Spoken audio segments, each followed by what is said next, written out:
बहुत पुराने वक्त की बात है जब बगदाद की गलियां अपनी रौनक और खुशबू के लिए पूरी दुनिया में मशहूर थीं।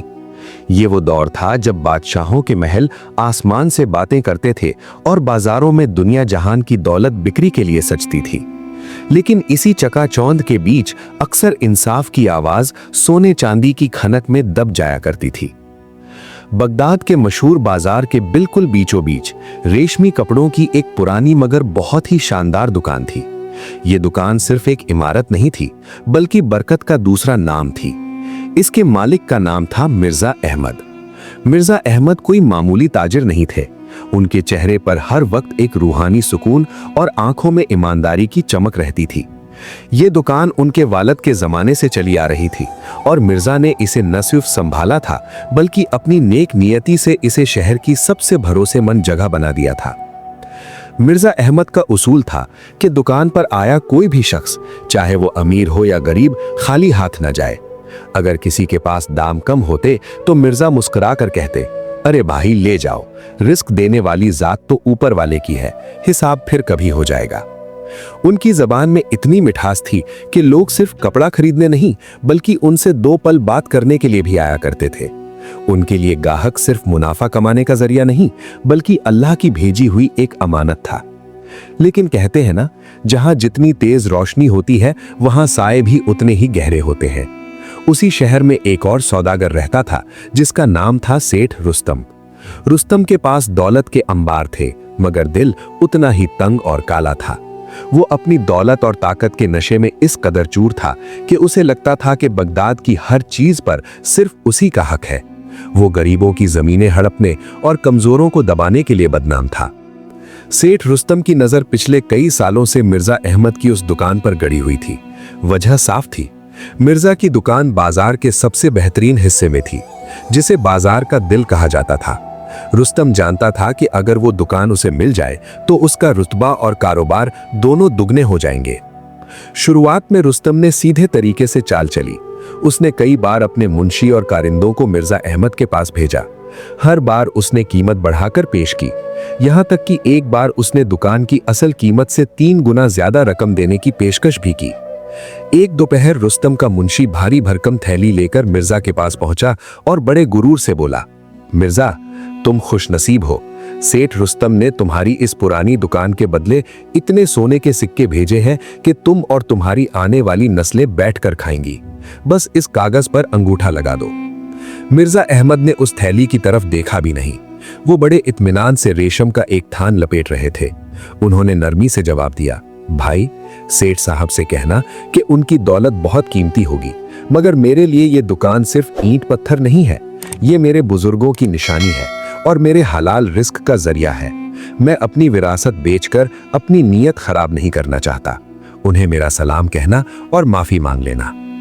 जब ये जवाब सेठ रुस्तम तक पहुंचा तो वो गुस्से से आग बबूला हो गया। उसकी अंधी अना को यह बर्दाश्त नहीं था कि बाजार का एक मामूली कपड़ा बेचने वाला उसे ना कह दे। उसके दिल में लालच का जो साम बैठा था उसने अब फन फैला लिया। उसने उसी वक्त ठान लिया कि अब वो सीधे रास्ते से नहीं बल्कि छल और फरेब से इस दुकान का मालिक बनेगा। अगर वो प्यार से नहीं मानता, रुस्तम ने अपने मुंशी से कहा, तो हम उसे कानून की ऐसी जंजीरों में जकड़ लेंगे कि वो खुद ब खुद दुकान मेरे कदमों में डाल देगा। साजिशों का दौर शुरू हुआ। रुस्तम ने शहर के कुछ बिकाऊ गवाहों को खरीदा और एक बहुत ही शातिर मुंशी से जाली दस्तावेज तैयार करवाए। इन झूठे कागजों में यह लिखा गया कि मिर्जा अहमद के मरहूम वालिद ने मरने से पहले यह दुकान एक पुराने कर्ज के बदले सेठ रुस्तम के नाम लिखती थी। ये इल्जाम इतना संगीन और झूठ इतना बड़ा था कि किसी को भी यकीन करना मुश्किल हो जाता। लेकिन रुस्तम ने अपनी चांदी की चमक से शहर के काजी की आंखों पर भी पट्टी बांधती थी। एक शाम जब सूरज ढल रहा था और बाजार की भीड़ कम होने लगी थी, मिर्जा अहमद अपनी दुकान बंद करने की तैयारी कर रहे थे। तभी शाही अदालत के 2 सिपाही वहां आए और उन्होंने एक फरमान सुनाया, मिर्जा अहमद, तुम्हारे खिलाफ सेठ रुस्तम ने मुकदमा दायर किया है। तुम्हें कल सुबह काजी साहब की अदालत में पेश होना होगा। ये सुनकर मिर्जा के पैरों तले जमीन निकल गई। वो हैरान थे कि जिस रुस्तम से उनका कभी कोई लेना देना नहीं रहा, उसने मुकदमा किस बात का किया है।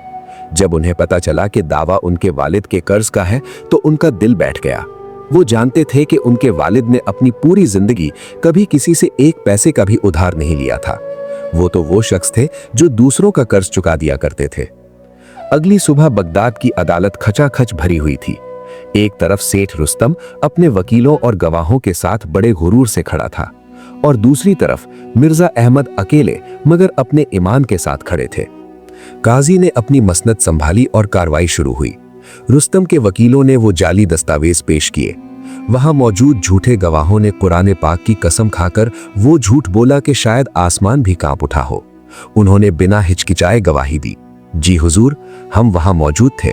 हमारी आंखों के सामने मिर्जा के वालिद ने कर्ज के बदले दुकान के कागजात रुस्तम सेठ को सौंपे थे और उस पर अपना अंगूठा लगाया था।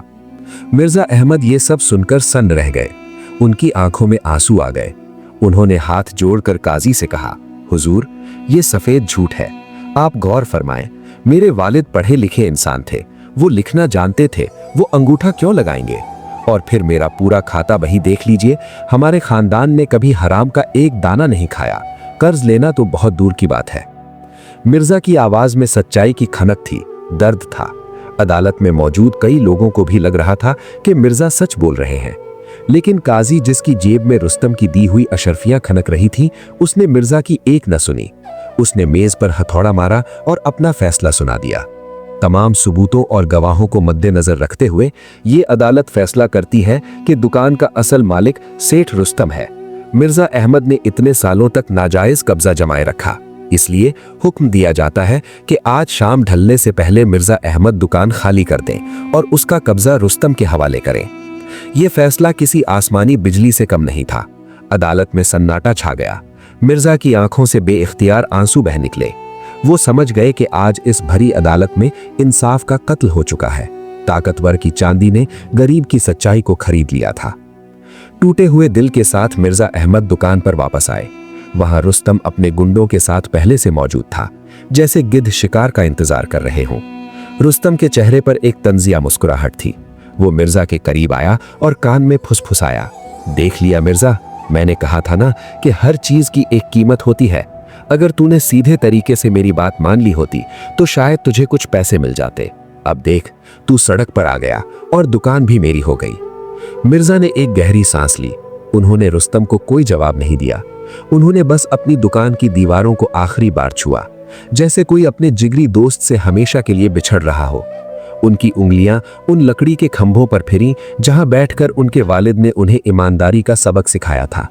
उन्होंने चंद जरूरी सामान की एक छोटी सी पोटली बनाई और भारी कदमों से बाहर निकल आए।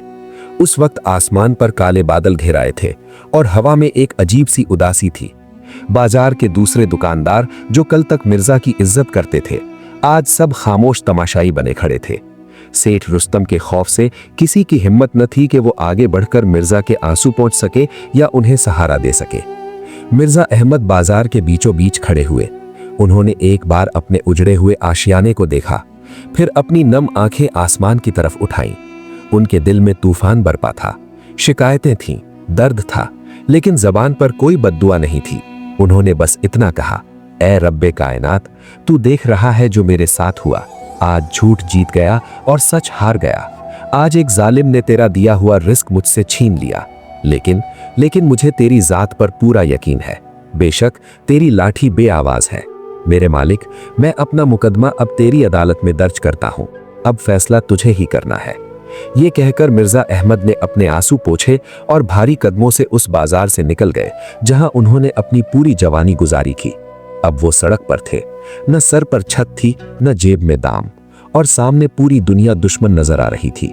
लेकिन उनके दिल के किसी कोने में उम्मीद की एक हल्की सी शमा अब भी जल रही थी कि वक्त बदलेगा, जरूर बदलेगा, क्योंकि जब जुल्म हद से बढ़ जाता है तो फिर कुदरत खुद हिसाब लेने आती है।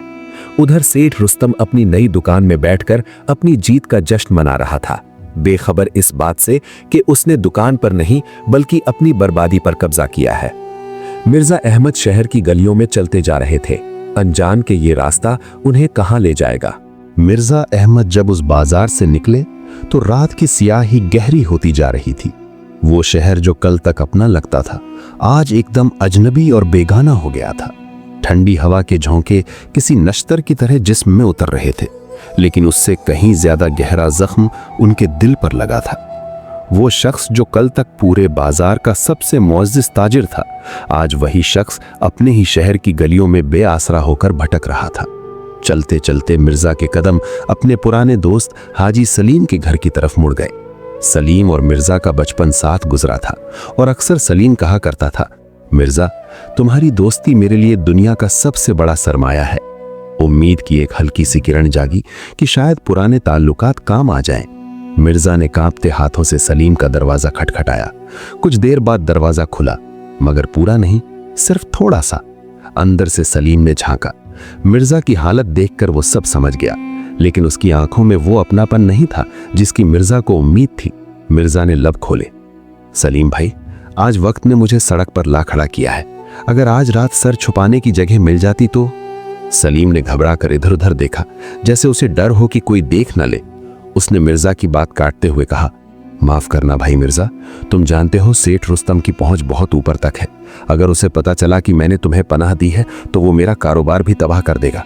आजकल जमाना खराब है भाई, हर कोई अपनी जान और माल बचाना चाहता है। और इससे पहले कि मिर्जा कुछ कह पाते, सलीम ने दरवाजा बंद कर लिया। उस बंद दरवाजे की आवाज ने मिर्जा के दिल पर हथौड़े की तरह चोट की।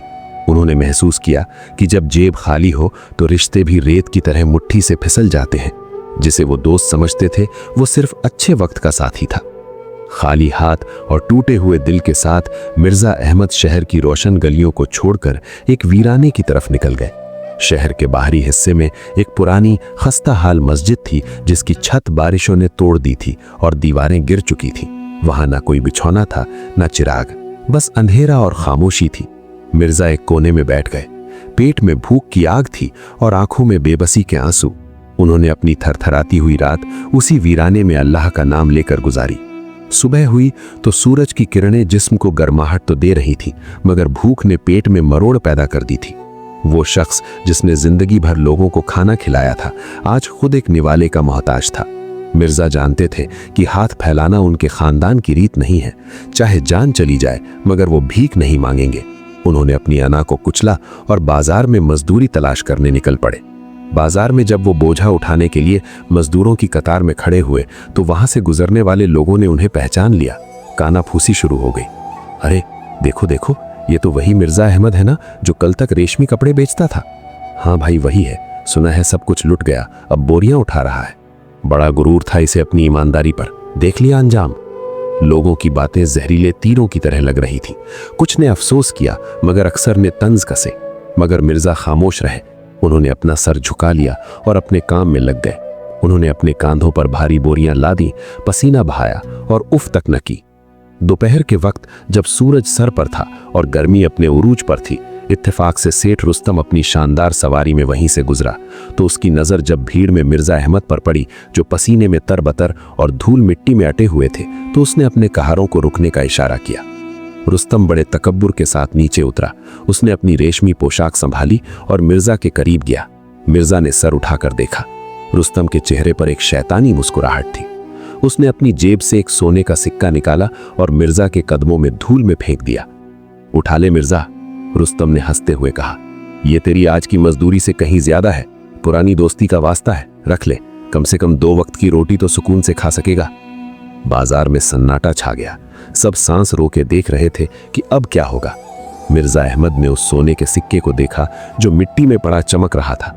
उनके पास शाम के खाने के पैसे नहीं थे, जिस्म टूट रहा था।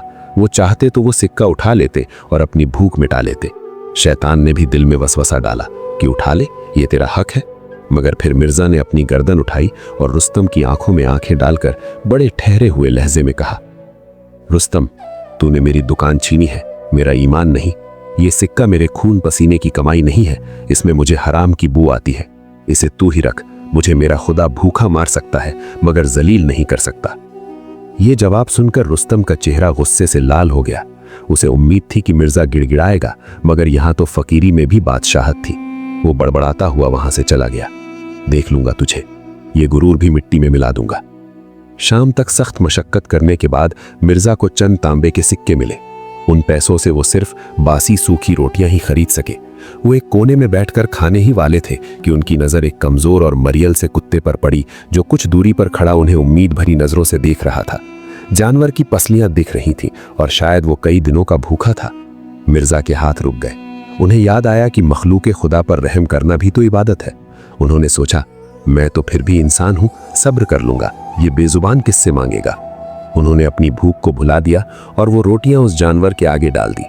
कुत्ता जल्दी जल्दी रोटियां खाने लगा और मिर्जा ने पास के नल से पानी पीकर अपने पेट पर पत्थर बांध लिया। उन्होंने आसमान की तरफ देखकर मुस्कुराते हुए सोचा, या अल्लाह, आज फिर तूने मेरे सब्र का कड़ा इम्तिहान लिया है। शुक्र है कि मैं इसमें फेल नहीं हुआ। रात फिर आई और वो उसी पुरानी टूटी हुई मस्जिद के वीराने में जा बैठे। लेकिन आज वहां वो अकेले नहीं थे। अंधेरे में एक कोने में एक साया मौजूद था। मिर्जा चौंक गए। गौर से देखा तो एक निहायत बुजुर्ग शख्स, जिनकी सफेद दाढ़ी थी और लिबास पुराना मगर एकदम उजला था, इबादत में मशगूल थे। जब मिर्जा वहां पहुंचे तो उन बुजुर्ग ने नजरें उठाकर उन्हें देखा। उनकी आंखों में ऐसी चमक और गहराई थी जैसे वो मिर्जा के दिल का हाल बिना बताए जान गए हो। उनके चेहरे पर एक रूहानी नूर था जिसने मिर्जा की सारी थकान हर ली। बुजुर्ग ने धीमी और पुरसुकून आवाज में कहा, बेटा अहमद, घबराना मत। जब इंसान के लिए जमीन के सारे दरवाजे बंद हो जाते हैं, तभी आसमान वाला अपना सबसे बड़ा दरवाजा खोलता है। मैं देख रहा हूं कि तुम्हारे चेहरे पर मुसीबत की धूल है, मगर माथे पर ईमान का नूर भी है। मिर्जा, जो अपनों के दिए हुए जख्मों और दुनिया की बेरुखी से चूर थे, एक अजनबी की इस हमदर्दी और अपनेपन को पाकर अपने जज्बात पर काबू ना रख सके। वो उन बुजुर्ग के कदमों में बैठकर फूट फूट कर रो पड़े। उन्होंने अपना सारा हाल सुनाया, कैसे झूठ जीत गया, कैसे सच सड़क पर आ गया और कैसे आज एक रोटी भी नसीब न हुई। बुजुर्ग ने बड़े गौर से सब सुना और फिर मुस्कुराते हुए बोले, याद रखना अहमद, सोना आग में तप कर ही कुंदन बनता है। अल्लाह तुम्हें तोड़ नहीं रहा, तुम्हें तराश रहा है किसी बड़े मकसद के लिए। अगर वो तुमसे कुछ लेता है तो सिर्फ इसलिए ताकि तुम्हें उससे बेहतर दे सके। फिर बुजुर्ग ने एक रास्ता सुझाया, बगदाद में अब तुम्हारे लिए गुंजाइश तंग हो गई है। कल सुबह तुम शहर के मशरिकी दरवाजे पर जाना। वहां तुम्हें एक काफिला मिलेगा जो इस्फहान जा रहा है। उन्हें एक ईमानदार निगरान की जरूरत है। शायद वही सफर तुम्हारी नई मंजिल का पहला निशान हो। जाओ, अपनी किस्मत को वहां आजमाओ। मिर्जा को उनकी बातों में एक अजीब सा यकीन महसूस हुआ। हालांकि वो उन बुजुर्ग को जानते तक नहीं थे, मगर दिल ने गवाही दी कि ये कोई आम शख्स नहीं है, शायद अल्लाह ने कोई मदद भेजी है। रात भर वो उन बुजुर्ग के अल्फाज को दोहराते रहे और दिल को तसल्ली देते रहे। जब सुबह की पहली किरण फूटी तो मिर्जा की आंख खुली। उन्होंने देखा कि मस्जिद खाली थी। वो बुजुर्ग जा चुके थे, वहां कोई नहीं था। मगर मिर्जा के दिल में एक नई उम्मीद जाग चुकी थी। वो समझ गए कि अब रुकने का वक्त नहीं है। उन्होंने अपनी फटी पुरानी चादर को झाड़ा, वजू किया और अल्लाह का नाम लेकर मशरिकी दरवाजे की तरफ चल पड़े। मशरिकी दरवाजे की तरफ बढ़ते हुए मिर्जा अहमद के कदमों में एक नई तेजी थी। हालांकि जिस्म थका हुआ था और भूख से निढाल था, मगर उस बुजुर्ग की पेशगोई ने उनके अंदर उम्मीद का एक दिया जला दिया था। जब वो दरवाजे पर पहुंचे तो वहां का मंजर देखकर एक पल के लिए दंग रह गए। वहां बड़े बड़े ऊंटों की कतारें खड़ी थीं, सौदागरों का शोरगुल था और सफर की तैयारियां अपने उरूज पर थीं। हर तरफ सामान बांधा जा रहा था, रस्सियां कसी जा रही थीं और ऊंटों के गले में बंधी घंटियों की आवाजें गूंज रही थीं। ये इस्फहान जाने वाला शाही काफिला था। मिर्जा ने दबी हुई नजरों से काफिले के सालार को तलाश किया। लोगों ने एक रोबदार शख्स की तरफ इशारा किया जो एक ऊंचे टीले पर खड़ा हिदायतें दे रहा था। उनका नाम शेख यूसुफ था। शेख यूसुफ एक बुलंद कामत यानी लंबे कद वाले और सख्त मिजाज शख्स थे जो रेगिस्तान के चप्पे चप्पे से वाकिफ थे और अपने उसूलों के पक्के थे। मिर्जा हिम्मत करके उनके पास गए और बड़े अदब से सलाम करके अर्ज किया, मोहतरम, मुझे मालूम हुआ है कि आपको अपने काफिले के लिए एक मददगार और निगरान की ज़रूरत है। मैं एक मुसाफिर हूँ और मेहनत करने से नहीं घबराता। अगर आप मुझे साथ ले चलें तो मैं आपका एहसानमंद रहूँगा। शेख यूसुफ ने अपनी तीखी नज़रों से मिर्जा अहमद को सर से पांव तक देखा। उन्होंने देखा कि कपड़े फटे हुए हैं, जूतियां घिस चुकी हैं और हाल खस्ता है, मगर लहजा किसी आम मजदूर का नहीं बल्कि किसी शरीफ खानदान के चश्मो चिराग का लगता है। शेख ने तंजिया अंदाज में पूछा, नौजवान, तुम्हारे हाथ नर्म हैं और चेहरा बता रहा है कि तुमने कभी धूप में सख्त काम नहीं किया। ये इस्फहान का रास्ता है जहां रेगिस्तान की गर्मी हड्डियां पिघला देती है और रेत के तूफान इंसान को निगल लेते हैं। क्या तुम इस मशक्कत को झेल पाओगे? मिर्जा ने नीची नजरें मगर मजबूत आवाज में जवाब दिया, हुजूर, वक्त इंसान को सब कुछ सिखा देता है। कल तक मैं छांव में था, आज धूप में हूं। मैं अपने हिस्से की मेहनत करूंगा और आपको शिकायत का मौका नहीं दूंगा। शेख यूसुफ को उनकी बातों में सच्चाई और दर्द महसूस हुआ। उन्होंने मिर्जा को काफले के साथ चलने की इजाजत दे दी, मगर शर्त रखी कि रास्ते में ऊंटों की देखभाल और बुजुर्ग मुसाफिरों की खिदमत की जिम्मेदारी मिर्जा की होगी। काफिला रवाना हुआ और बगदाद की ऊंची दीवारें पीछे रह गईं। अब चारों तरफ सिर्फ रेत का समंदर था और ऊपर आग बरसाता सूरज। दिन के वक्त गर्मी इतनी शदीद होती कि सांस लेना मुश्किल हो जाता और रात में ठंडक जिस्म को चीर देती, लेकिन मिर्जा ने उफ तक न की। वो काफले में सबसे पहले जागते और सबसे आखिर में सोते। ऊंटों को पानी पिलाना, भारी सामान लादना और बीमारों की तीमारदारी करना उनका मामूल बन गया। धीरे धीरे काफले के लोग, जो शुरू में उन्हें एक मामूली मजदूर समझते थे, उनके अखलाक और खिदमत से मुतासिर होने लगे। यहाँ तक कि शेख यूसुफ भी चोरी छिपे उनकी हरकतों पर नजर रखते और हैरान होते कि ये नौजवान इतनी तकलीफों के बाद भी इतना सब्र वाला कैसे है। न कभी शिकायत करता है, न कभी ज्यादा खाना मांगता है। सफर के 15वें रोज जब काफला एक वीरान घाटी से गुजर रहा था तो अचानक मौसम का मिजाज बदल गया। उफक पर गहरे पीले बादल घिराए और देखते ही देखते एक खौफनाक समूम यानी जहरीली गर्म हवा और रेत का तूफान ने काफले को घेर लिया। रेत की दीवारें हवा में उड़ने लगीं। दिन में ही रात का समा हो गया। ऊंट घबराकर इधर उधर भागने लगे और लोगों में चीखो पुकार मच गई। शेख यूसुफ चिल्लाकर सबको एक जगह जमने का हुक्म दे रहे थे। एक दूसरे का हाथ थाम लो, ऊंटों को बिठा दो। मगर तूफान का शोर इतना था कि कोई कुछ सुन नहीं पा रहा था। उस कयामत की घड़ी में मिर्जा अहमद ने अपनी जान की परवाह किए बगैर लोगों को संभाला। जो बच्चे हवा के थपेड़ों से लुढ़क रहे थे उन्हें गोद में उठाया और बिखरे हुए सामान को बचाने की कोशिश की। घंटों तक ये कुदरती कहर टूटता रहा। जब तूफान थमा तो हर तरफ रेत के नए टीले बन चुके थे और काफला बुरी तरह बिखर चुका था। लोग मिट्टी झाड़ते हुए खड़े हो रहे थे और अपनी जान की सलामती पर खुदा का शुक्र अदा कर रहे थे। तभी शेख यूसुफ की घबराई हुई और तेज आवाज आई, मेरी मशकीज़ा, मेरी वो चमड़े की खास थैली कहाँ गई? शेख पागलों की तरह अपने ऊंट के साजो सामान को टटोल रहे थे। दरअसल उस थैली में शेख के निजी हीरे जवाहरात थे जो वो इस्फहान में व्यापार के लिए ले जा रहे थे और जिसकी कीमत पूरे काफले के सामान से कहीं ज्यादा थी। वो उनकी जिंदगी भर की कमाई थी। शेख का रंग उड़ गया। उन्होंने फौरन हुक्म दिया, सबकी तलाशी ली जाए, अभी और इसी वक्त। माहौल में तनाव पैदा हो गया। शक की निगाहें एक दूसरे पर उठने लगीं। हर शख्स की, हर ऊंट की तलाशी ली गई मगर थैली ना मिली। शेख यूसुफ मायूसी और गुस्से के आलम में जमीन पर बैठ गए। वो सर पकड़कर रोने लगे, बर्बाद हो गया, मैं लुट गया। मिर्जा अहमद जो तूफान के वक्त सबसे आखिर में थे, वो बिखरे हुए सामान को इकट्ठा करने के लिए काफले से थोड़ा दूर निकल गए थे। वहां रेत के एक ताजा बने टीले के नीचे उन्हें चमड़े की एक चीज दबी हुई दिखाई दी। हवा ने उस पर से थोड़ी रेत हटा दी थी। मिर्जा ने उसे खींच कर निकाला। ये वही थैली थी। अहमद ने उसे हाथ में लिया। वो भारी थी। उन्होंने महसूस किया कि इसके अंदर बेशकीमती चीजें हैं। इस वीराने में उन्हें देखने वाला कोई न था। दूर दूर तक सिर्फ खामोशी थी। इसी पल इंसान के अंदर का शैतान जाग उठा। उसने फौरन मिर्जा के दिल में वसवसा डाला, अहमद, ये मौका है। खुदा ने तेरी सुन ली। इस थैली को रख ले। इसमें इतनी दौलत है कि तू बगदाद जाकर अपनी दुकान, अपना घर, अपना रुतबा सब कुछ वापस खरीद सकता है। रुस्तम क्या, पूरा शहर तेरे कदमों में होगा। किसी को पता नहीं चलेगा।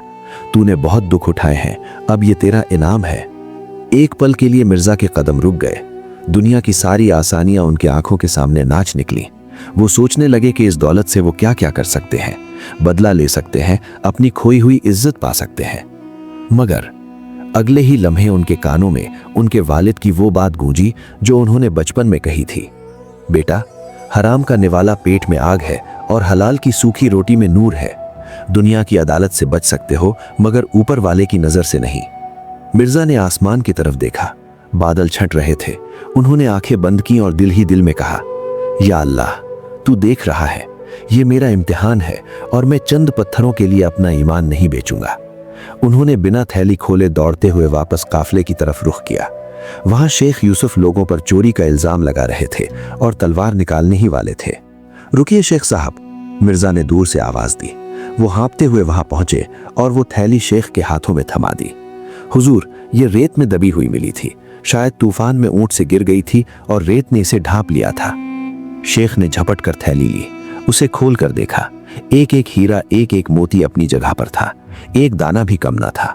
शेख ने हैरत से सर उठाया, फिर मिर्जा के चेहरे को देखा जो पसीने और मिट्टी में अटा हुआ था, मगर उसकी आंखों में एक अजीब से नूर था। शेख बोले, ए नौजवान, तुम चाहते तो इसे लेकर भाग सकते थे, हम तुम्हें इस रेगिस्तान में कभी न ढूंढ पाते। तुम तो अपनी मजदूरी के चंद सिक्कों के मोहताज थे, फिर तुमने इतनी बड़ी दौलत को क्यों ठुकरा दिया? मिर्जा ने मुस्कुराते हुए जवाब दिया, शेख साहब, मैंने ये सौदा आपसे नहीं अल्लाह से किया है। अगर मैं इसे रख लेता तो मैं भी सेठ रुस्तम बन जाता, और मुझे रुस्तम नहीं अहमद ही रहना है। मुझे मेरा खुदा देख रहा था, बस यही डर और यही उम्मीद मुझे ले आई। शेख यूसुफ की आंखों में आंसू आ गए। उन्होंने आगे बढ़कर उस फटेहाल मजदूर को अपने सीने से लगा लिया और ऐलान किया, गवाह रहना है काफले वालों, आज से ये नौजवान मेरा नौकर नहीं, मेरा बेटा है, और इस्फहान पहुंचकर जो भी कारोबार हम करेंगे उसमें ये मेरा बराबर का शरीक होगा। काफिला फिर से रवाना हुआ, मगर अब मिर्जा ऊंटों के साथ पैदल नहीं बल्कि शेख यूसुफ के साथ ऊंट पर सवार थे। उनकी हैसियत बदल चुकी थी, क्योंकि ईमानदारी वो दौलत है जिसे कोई आंधी नहीं उड़ा सकती। जब वो लोग इस्फहान पहुंचे तो मिर्जा अहमद की जिंदगी का एक नया बाब खुला। शेख यूसुफ ने अपना वादा निभाया। मिर्जा ने कारोबार में वही अपनी पुरानी ईमानदारी और उसूल लागू किए। हर माल का ऐब खरीदार को पहले बताना और मुनासिब मुनाफा रखना। देखते ही देखते अहमद अल बगदादी का नाम इस्फहान की मंडियों में गूंजने लगा। लोग दूर दूर से सिर्फ इसलिए आते कि अहमद की दुकान से सौदा खरीदना बरकत का सबब समझा जाता था। दौलत बारिश की तरह बरसने लगी। मिर्जा ने आलिशान हवेली खरीदी, मगर उनका मिजाज न बदला। वो आज भी उसी सादगी से रहते और अपनी फटी हुई चादर को संभाल कर रखते ताकि अपनी औकात याद रहे। वहीं दूसरी तरफ बगदाद में सेठ रुस्तम पर कुदरत का कहर टूटना शुरू हो चुका था। उसी रात जब मिर्जा ने ईमानदारी का सबूत दिया था, रुस्तम का सबसे चहेता और जवान बेटा अचानक एक नामालूम बीमारी का शिकार हो गया। वो बिस्तर से लग गया और सूख कर कांटा होने लगा। रुस्तम ने पानी की तरह पैसा बहाया, बड़े बड़े हकीम बुलाए, मगर कोई दवा असर नहीं कर रही थी। हकीमों ने हाथ खड़े कर दिए। फिर एक रात रुस्तम की उस दुकान के गोदाम में रहस्यमयी तरीके से आग लग गई, जिसे उसने मिर्जा से छीना था। सब कुछ जलकर राख हो गया। कर्ज ख्वाह दरवाजे पर शोर मचाने लगे। रुस्तम, जो कल तक अपनी दौलत पर नाज करता था, आज अपनी दौलत के ढेर पर बैठा अपने बेटे को तड़पता देख रहा था। उसे समझ नहीं आ रहा था कि ये किसका बदला है। आर्थिक तंगी और बेटे की बीमारी ने उसे तोड़ दिया था। तब किसी ने उसे सलाह दी, सेठ रुस्तम, सुना है इस्फहान की आबो हवा में शिफा है और वहां कुछ ऐसे रूहानी तबीब भी हैं जो लाइलाज मर्ज का इलाज जानते हैं। अपने बेटे को इस्फहान ले जाओ, शायद जिंदगी की कोई उम्मीद मिल जाए। मजबूर होकर अपनी बची खुची जमा पूंजी समेटकर सेठ रुस्तम ने उसी इस्फहान का रुख किया, जहां उसका शिकार मिर्जा अहमद अब एक शेर की तरह हुक्मरान था। मगर रुस्तम इस बात से बिल्कुल बेखबर था कि वो जिस दरवाजे पर शिफा मांगने जा रहा है वो दरअसल उसी शख्स का है जिसे उसने कभी ठोकर मारकर निकाला था। इस्फहान की फिजाओं में मौसम बहार की खुशबू थी। हर तरफ फूलों की चादर बिछी थी, मगर सेठ रुस्तम के लिए ये मौसम किसी पतझड़ से कम न था। वो जब इस्फहान के आलीशान बाजार में दाखिल हुआ तो उसकी हालत किसी फकीर से भी बदतर थी। कपड़े गर्दो गुबार में अटे हुए, चेहरे पर जिल्लत की सियाही और पीठ पर बीमार बेटे का बोझ। वो शख्स जो कभी बगदाद में लोगों को अपनी जूती की नोक पर रखता था, आज अनजान गलियों में लोगों से रास्ता पूछ रहा था। बेटे की कराह ने उसे और तोड़ दिया। उसने एक राहगीर का हाथ पकड़कर मिन्नत की, भाई, मेरा बेटा मर रहा है, मैं परदेसी हूँ, सब कुछ लुट चुका है, खुदा के लिए मुझे किसी ऐसे दर पर भेज दो जहां से मैं खाली हाथ न लौटूं। राहगीर ने गौर से उसे देखा और मस्जिद के पास वाली एक ऊंची हवेली की तरफ इशारा किया। मुसाफिर, अगर इस शहर में कोई तुम्हारी मदद कर सकता है तो वो इस शहर का सबसे सखी और रहमदिल सौदागर शेख अहमद है। उसके दरवाजे से आज तक कोई मायूस नहीं लौटा। जाओ, शायद तुम्हारी किस्मत वहां जाग जाए। रुस्तम ने जब अहमद नाम सुना तो उसे बगदाद वाला मिर्जा अहमद याद नहीं आया। उसके वहमो गुमान में भी न था कि वो यहाँ हो सकता है। उसने सोचा होगा कोई और हम नाम सौदागर होगा। गिरते पड़ते वो अहमद की आलीशान हवेली के दरवाजे पर पहुंचा। दरबानों ने उसे रोकना चाहा, मगर मिर्जा अहमद, जो अपने बाला खाने से बाजार का जायजा ले रहे थे, उनकी नजर जैसे ही उस फटेहाल मुसाफिर पर पड़ी, उनका दिल जोरों से धड़क उठा। फासला ज्यादा था, मगर आंखें धोखा नहीं खा सकती थीं। उन्होंने पहचान लिया, ये कोई और नहीं, वही फिरौन सिफत सेठ रुस्तम था, जिसने उनकी दुनिया उजाड़ी थी। वही रुस्तम जिसने उनके मुंह पर सिक्का फेंक कर कहा था कि तू सड़क पर आ गया। आज वही रुस्तम उनके दरवाजे पर भिखारी बनकर खड़ा था। एक लम्हे के लिए अहमद के नफ्स ने उन्हें उकसाया, अहमद बदला ले, आज मौका है, इसे धक्के मारकर निकाल दे, बता दे कि तू कौन है और ये किस हाल में है, इसे भी महसूस होने दे कि जिल्लत क्या होती है। मगर अगले ही पल उनके ज़मीर ने उन्हें झंझोड़ा। उन्होंने आसमान की तरफ देखा और सोचा, अगर मैं भी वही करूं जो इसने किया तो मुझ में और इसमें क्या फर्क रह जाएगा। अल्लाह ने मुझे इज्जत बदला लेने के लिए नहीं, बल्कि अपना ज़र्फ दिखाने के लिए दी है। उन्होंने फौरन अपने खादिमों को इशारा किया, उस मुसाफिर को इज्जत से अंदर ले आओ, खबरदार जो किसी ने उसे रोका। रुस्तम को अंदर लाया गया। मिर्जा अहमद ने जानबूझकर अपने चेहरे पर अमामे का हिस्सा थोड़ा गिरा लिया ताकि रुस्तम उन्हें फौरन पहचान न सके। रुस्तम आते ही अहमद के कदमों में गिरकर फरियाद करने लगा, ए रईस शहर, मैं एक बदनसीब बाप हूँ, मेरा बेटा मर रहा है और मेरे पास दवा के लिए एक खोटा सिक्का भी नहीं। मैंने बहुत पाप किए हैं, शायद उसी की सजा मिल रही है, मगर मेरे बेटे को बचा लो। अहमद ने उसके कांपते हुए हाथों को देखा, वही हाथ जिन्होंने जाली कागजात बनवाए थे। अहमद ने बिना कुछ बोले अपने मुलाजिमों को हुक्म दिया, शहर के सबसे बेहतरीन तबीब को अभी बुलाया जाए और मेहमान के रहने खाने का शाही इंतजाम किया जाए। इलाज शुरू हुआ, महंगी से महंगी जड़ी बूटियां मंगवाई गईं। कई दिनों तक रुस्तम और उसका बेटा अहमद की मेहमान नवाजी में रहे। जब बेटा खतरे से बाहर आ गया तो रुस्तम की जान में जान आई। एक रात जब रुस्तम खाना खा रहा था, उसकी आंखों से आंसू गिरने लगे। उसने अहमद से कहा, ए नेक दिल इंसान, तेरा ये एहसान मैं मरते दम तक नहीं भूलूंगा। मैं जानता नहीं मैं कौन हूँ, मैं बगदाद का एक बहुत बड़ा सौदागर था, मगर मैंने अपनी ताकत के नशे में एक यतीम का हक मारा था, उसे बेघर कर दिया था। आज जब मैं दर दर की ठोकरें खा रहा हूँ तो मुझे उस मजलूम की याद आती है, काश मैं उससे माफी मांग सकता। पर्दे के पीछे खड़े अहमद का कलेजा मुंह को आ गया। उन्होंने भारी आवाज में पूछा, अगर वो शख्स तुम्हें मिल जाए तो क्या तुम वाकई उससे माफी मांगोगे? रुस्तम ने सिसकते हुए कहा, मैं उसके पैरों की धूल चाट लूंगा, मैं उसे अपनी बची हुई जिंदगी दे दूंगा, मगर अब वो कहाँ मिलेगा? मैंने उसे बहुत सताया था। अहमद खामोश रहे। उन्होंने सोचा कि अभी वक्त नहीं आया है। रुस्तम का दिल पूरी तरह पिघल चुका है, उसे थोड़ा और वक्त देना चाहिए। कुछ दिनों बाद जब बेटा पूरी तरह तंदुरुस्त हो गया और चलने फिरने के काबिल हो गया तो रुस्तम ने अहमद से इजाजत मांगी, हुजूर, आपने मेरे बेटे को नई जिंदगी दी है, अब मुझे इजाजत दें, मैं बाजार में कोई मजदूरी ढूंढ लूंगा ताकि आपका कर्ज उतार सकूं। तब अहमद ने उसे रोका और कहा, रुस्तम, जाने से पहले कल सुबह मेरे दफ्तर आना, मुझे तुमसे कुछ पुराना हिसाब बराबर करना है। हिसाब का लफ्ज सुनते ही रुस्तम कांप गया। उसे लगा शायद अब ये मुझसे खर्चे के पैसे मांगेगा जो मेरे पास नहीं है। वो रात भर इसी खौफ और शर्मिंदगी में घुला कि इस नेक आदमी के सामने शर्मिंदा होना पड़ेगा। सुबह की पहली किरण के साथ सेठ रुस्तम अहमद के आलीशान दफ्तर में दाखिल हुआ। उसके पैर कांप रहे थे। कमरे में गहरा सन्नाटा था। अहमद अपनी मसनद पर पीठ करके खिड़की से बाहर देख रहे थे। रुस्तम ने हिम्मत करके दबी आवाज में कहा, हुजूर, मैं आ गया हूँ, बताइए मेरी किस्मत में क्या लिखा है। ये सुनते ही अहमद आहिस्ता से घूमे। आज उन्होंने अपने चेहरे पर कोई नकाब नहीं रखा था। सूरज की रोशनी सीधे उनके चेहरे पर पड़ रही थी। उन्होंने रुस्तम की आंखों में सीधा देखा और बड़े ठहरे हुए लहजे में पूछा, रुस्तम, क्या वाकई तुमने मुझे नहीं पहचाना या तुम्हारी आंखों पर अब भी गुरूर की धूल जमी है? ये आवाज, ये लहजा, रुस्तम को जोर का झटका लगा। ये वही आवाज थी जो कभी उसकी अदालत में इंसाफ मांग रही थी। उसने गौर से देखा और अगले ही पल उसके चेहरे का रंग मिट्टी जैसा सफेद पड़ गया। उसके हलक से बेख्तियार चीख निकली, मिर्जा अहमद, तुम? उसे अपनी आंखों पर यकीन ना आ रहा था। जिस शख्स को उसने सड़क पर रुलाकर निकाला था, वो आज इस्फहान का बादशाह बनकर उसके सामने खड़ा है और वो खुद उसके टुकड़ों पर पल रहा है। शर्मिंदगी का ऐसा तूफान उठा कि रुस्तम के घुटने जवाब दे गए। वो वहीं फर्श पर गिर पड़ा और फूट फूट कर रोने लगा, मुझे मार डाल अहमद, मेरा सर काट दे, मैं जीने के काबिल नहीं। मैंने तुझ पर जुल्म किया और तूने मेरे बेटे की जान बचाई। ये कैसा बदला है तेरा? इससे तो अच्छा था तू मुझे जहर दे देता। मिर्जा अहमद अपनी जगह से उठे। उन्होंने आगे बढ़कर रुस्तम को कंधों से पकड़कर उठाया।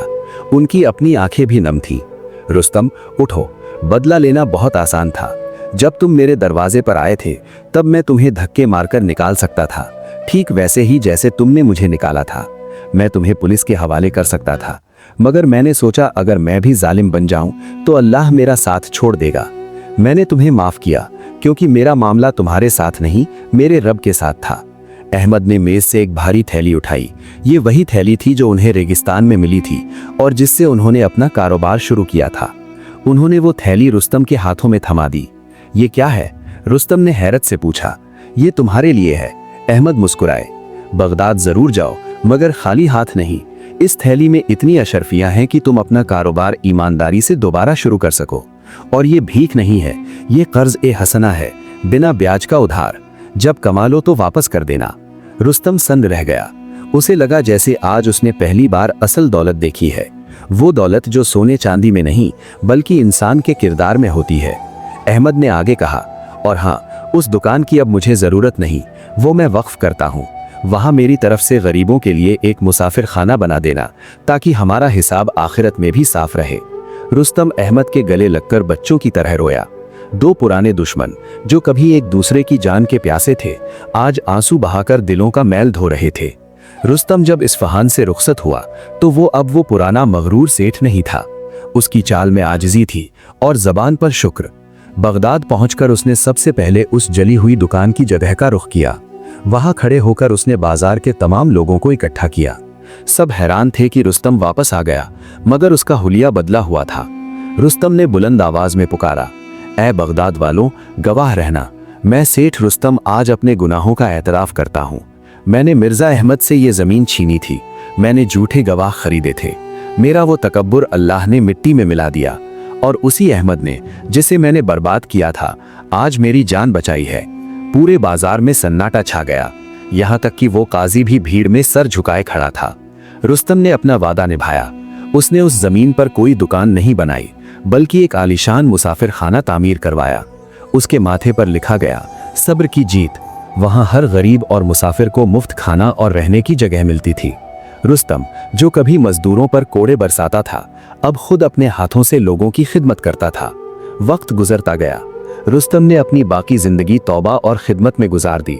जब उसका इंतकाल हुआ तो पूरा शहर उसके जनाजे में उमड़ आया, और उधर इस्फहान में मिर्जा अहमद अपनी सादगी और खुदा तरसी के साथ राज कर रहे थे।